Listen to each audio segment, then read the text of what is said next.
हाँ जी, नमस्कार सभी को। जैसे सीईटी के 15 गुना का कट ऑफ छात्रावास अधीक्षक के लिए जारी किया गया। काफ़ी अच्छा कट ऑफ रहा, एक अच्छे स्कोर पर पहुंचा। उसका बड़ा कारण था कि सीटों की संख्या भी कम थी अपने पास में। पर जो इस दौड़ में शामिल हुआ है, उनको सबसे पहले बधाई कि आपको एक मौका मिला है कि आप छात्रावास अधीक्षक के इस एग्ज़ाम को फेस करें और एक अच्छे स्कोर के साथ पास करने का प्रयास भी करें और पास भी करें। अब इसमें बहुत छोटी-सी बात ये रह जाती है कि हमारे पास में गिनती का समय अपने पास में 28 जुलाई के लिए, मतलब यूँ मान के चलिए कि 50 से 55 दिन का समय बचा है। और इस इतने कम समय में यदि आपने पहले इसको सीरियस नहीं ले रखा था, तो अब क्या ऐसा किया जाए कि इतने कम समय के अंदर इसकी तैयारी बहुत अच्छे से की जाए, और ख़ास तौर से अपने विषय गणित को लेते हुए। प्रश्नों की संख्या बता पाना मुश्किल रहेगा कि कितने प्रश्न आएँगे अपने सामने, क्योंकि मैथ और रीज़निंग के अगर दोनों को मिला के बात करें तो ज़्यादा नहीं तो 20-25% तो आपको कम से कम मिलेंगे ही मिलेंगे। ज़्यादा संख्या कहाँ तक पहुँचेगी, ये डिपेंड करेगा पेपर पे। अब बात ये आती है कि उसके लिए हमें क्या पढ़ना है। सिलेबस पे अतिरिक्त किसी प्रकार का समय न लेते हुए मैं सीधे पॉइंट पे बात करूँगा। आपका सिलेबस आपने देख रखा होगा अच्छे से, है ना? इस सिलेबस के अंदर हम किसी और सब्जेक्ट के बारे में कोई किसी प्रकार की बात नहीं करना चाहेंगे। हम आएँगे अपने सिर्फ़ विषय गणित के साथ में। ये ज़रूर कहना चाहूँगा कि रीज़निंग के पार्ट को भी साथ में रखें आप अपने पास में। यहाँ से रीजनिंग की बात करें तो रीजनिंग अपने पास में साधारण मानसिक योग्यता, तर्क शक्ति और विश्लेषण में योग्यता अपने पास में, ये दोनों रीजनिंग के पार्ट। और अंग्रेजी, हिंदी और गणित तीनों के लिए 10वीं कक्षा स्तर के लिखा गया। अभी इतना लिखना हमारे लिए खतरनाक बात हो जाती है, और ये सबसे बड़ा प्रश्न बन जाता है हमारे लिए कि फिर आप पढ़ें क्या? कितना पढ़ें, क्या पढ़ें, कहाँ से छोड़ें? ये बड़ा क्वेश्चन आपके लिए है, तो उसके लिए मैं ये कहना चाहूँगा कि आपका समाधान करने का मैं पूरा प्रयास करूँगा। कक्षा 10वीं तक के गणित का मतलब है आपको पूरी गणित पढ़नी है। किसी भी प्रकार की कोई लापरवाही नहीं कर सकते। लेकिन हमें प्राथमिकता किसे देना है, क्योंकि समय कम है। यदि आपका मैथ सब्जेक्ट है तो आप कर जाएँगे, और यदि आपकी पहले से तैयारी है सब्जेक्ट को लेते हुए तब भी कर जाएँगे। लेकिन अगर अभी हम शुरुआत करें तो कहाँ से करें और कितने इस कम समय में हम कितना कवर कर पाएँगे? तो उसके लिए मैं बोलना चाहूँगा कि मैंने अगर अपने एप्लीकेशन पे इस फाउंडेशन बैच में जुड़े हुए हैं, क्योंकि छात्रावास अधीक्षक का अलग से मैंने कोर्स नहीं रखा है। उसका बड़ा कारण है क्योंकि कोई भी छात्रावास अधीक्षक के अगर पेपर को फेस करे तो उसका कोई ये सिर्फ एक टारगेट नहीं है। उनका एलडीसी भी साथ में टारगेट है अपने पास में, और आगामी आने वाली सीटी को भी एक अच्छे स्कोर के साथ वो करना चाहते हैं। तो इसके लिए मैंने एक फाउंडेशन बैच रख रखा है अपने पास में। फाउंडेशन बैच में क्या रहेगा अपने पास में, इस फाउंडेशन बैच के अंदर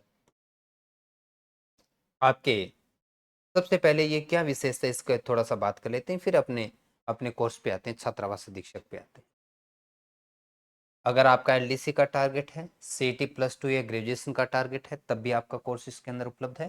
बिल्कुल अलग से आपके टॉपिक वाइज रहेंगे अपने पास में, जिसके कोर्स में जितने टॉपिक हैं वही टॉपिक रहेंगे, अतिरिक्त कुछ नहीं रहेगा। ये अपने पास में तो बात हुई किसकी, एलडीसी सीईटी। फिर छात्रावास अधीक्षक, सीईटी ग्रेजुएशन की बात करें, अभी आगामी नया आने वाला राजस्थान पटवारी भी तो आपका टारगेट बनेगा। रीट L1 प्री और मेन, अगर दो हुए तब भी कोई टेंशन वाली बात नहीं, एक हुआ तो बिल्कुल भी परेशान होने की आवश्यकता नहीं है। सेम बात रीट मैथ साइंस, पशु परिचर का भी तो टारगेट होगा आपका। उसके बाद में स्कूल व्याख्याता, वीडियो, ये सिर्फ वीडियो प्री के लिए रहेगा, मेन के लिए अलग से होगा। RS एंड SI, महिला सुपरवाइजर, ये अपने पास में इतने सारे कोर्सेज को लेके आगामी कुछ और भी कोर्स ऐड होंगे। ऐसा नहीं कि इसमें और कोई कोर्स नहीं, जैसे हमारे सामने कोई और विज्ञप्ति और जैसे हमारे पास में कोई और वैकेंसी आती है वो भी कोर्स इसके अंदर ऐड हो जाएगा। फिलहाल मैंने छात्रावास अधीक्षक का आज कोर्स तैयार करके आपके लिए रखा। उसके अंदर अपने को क्या करना है, देखो, अर्थमेटिक्स पूरा तैयार करना ही होगा आपको। टॉपिक से क्रम से बात करूं मैं, आपको संख्या पत्ती पढ़ना होगा, भिन्न आपको पढ़ना होगा। भिन्न के साथ साथ मैं वर्गमूल भी करवाऊंगा आपको टॉपिक, अभी मैंने करवाया नहीं इसलिए आपके यहाँ पर शो नहीं करेगा।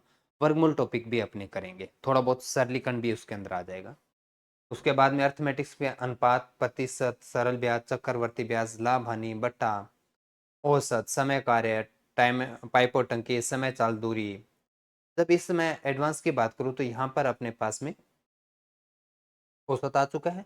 साझा, एक पार्टनरशिप जो टॉपिक है वो और ऐड करना है अपने पास में, साझा टॉपिक आ जाएगा। और वर्गमूल से संबंधित मुझे करवाना है तो वो मैं करवा दूंगा आपको।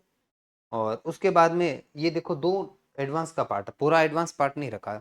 क्षेत्र मिति एडवांस इसलिए रखा गया क्योंकि सामान्य अधीनस्थ बोर्ड इनसे जुड़े प्रश्न उठाता ही उठाता है, इसलिए 2D और 3D को जरूर पढ़ना है आपने। और उसके बाद में स्टैटिक्स, स्टैटिक्स इसलिए कि मीन मोड मीडियन भी एक कॉमन सा पार्ट है।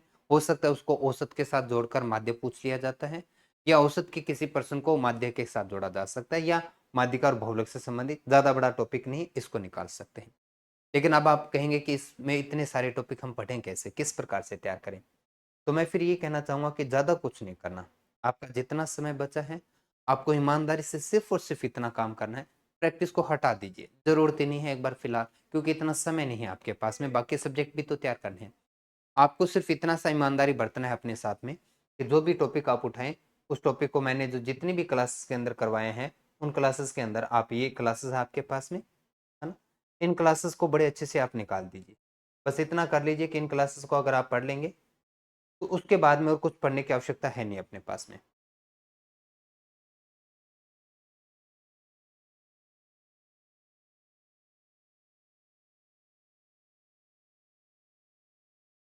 है ना, इस प्रकार से आपकी जो क्लासेस है, उन क्लासेस को देखिएगा, सिर्फ ईमानदारी से सिर्फ इन क्लासेस को पढ़ना है। हर एक क्लास के अंदर मैंने 15-20% प्रैक्टिस के लिए करवाए, उन्हीं प्रश्नों को ही प्रैक्टिस कर लीजिए, अतिरिक्त प्रश्नों की आवश्यकता नहीं है। किसी भी टॉपिक को ओपन करते हैं, उसकी पूरी प्रैक्टिस कीजिए, इन्हीं वीडियो के इन्हीं क्लासेस के साथ में, अतिरिक्त कुछ नहीं पढ़ना, क्योंकि ये इतने सारे टॉपिक कवर करते करते ही आपका समय एग्जाम के बहुत नजदीक चला जाएगा। और मैं प्रयास करूंगा कि आपके एग्जाम से जस्ट पहले कुछ आपके इस कोर्स के माध्यम से मैं आपका मॉक टेस्ट, यानी 20-20, 25-25 प्रश्नों का एक पूरा सिलेबस के साथ में मैं आपका कुछ टेस्ट भी मैं लूँ, ताकि आपको आपका मूल्यांकन हो जाए और आप तैयार रहें कि हमें अगर इस प्रकार का पेपर बन के आता है तो क्या हम कर पाएंगे कि नहीं कर पाएंगे, है ना। तो आपका जो गणित है वो सामान्य गणित, यानी आप यूं कहेंगे कि कक्षा 10वीं तक के गणित में, अब आप इसे अगर त्रिकोणमिति, अलजेब्रा के साथ में, बीजगणित के साथ में, या ज्योमेट्री के साथ देखते हैं तो और ज्यादा वाइड हो जाएगा। लेकिन वहां से भी अगर प्रश्न निकल के आए तो मुश्किल से एक या दो ही तो प्रश्न निकल के आएंगे, इसलिए उन पार्ट को छोड़िए, और जहां से आसानी से आप निकल सकते हैं और जहाँ पे ज्यादातर प्रश्नों को कवर कर सकते हैं, उन प्रश्नों को कवर कीजिए, है ना। तो ये इतने सारे टॉपिक आपको तैयार करना है जो मैंने बता दिए हैं। बाकी आप मेरे व्हाट्सएप के माध्यम से और मेरे टेलीग्राम चैनल से जुड़े रहिए। आपको जो भी अपडेट चाहिए या जो भी सूचना चाहिए, आप मेरे से व्यक्तिगत रूप में आप मेरे से बात करके जान सकते हैं। पर फिलहाल ये कहना चाहूंगा कि जो दिन का छात्रावास अधीक्षक का टारगेट है, सिर्फ एक अकेला एग्जाम तो आपका नहीं होगा, आपका ध्यान किसी दूसरे एग्जाम के साथ में भी रहेगा, लेकिन एक समय इसको जरूर दीजिएगा। और इसके साथ साथ जैसे ही आप इसको कवर करते हैं तो फिर एलडीसी के भी टॉपिक आपके सामने आ जाते हैं, है ना। तो ये फाउंडेशन बेच की ये सुविधा आपके पास में रखी गई है कि अगर एक से ज़्यादा मल्टीपल एग्जाम का आपका टारगेट है तो आप इस कोर्स में आइए और छात्रावास अधीक्षक को अच्छे से तैयारी कीजिए। ज़्यादा कुछ बोलने के लिए फिलहाल इस एग्जाम में है नहीं। आपको सिलेबस में बता चुका हूँ, सिलेबस में केवल इतना लिखा है। तो इसको कोई भी बुद्धिजीवी साथी अगर कहता है कि जी टॉपिक बता दो, नहीं कंफर्म होगा कि क्या उन्हीं टॉपिक से पूछा जाएगा, लेकिन हम सामान्य गणित तो सारी पढ़ लें, ये जरूर प्रयास करें।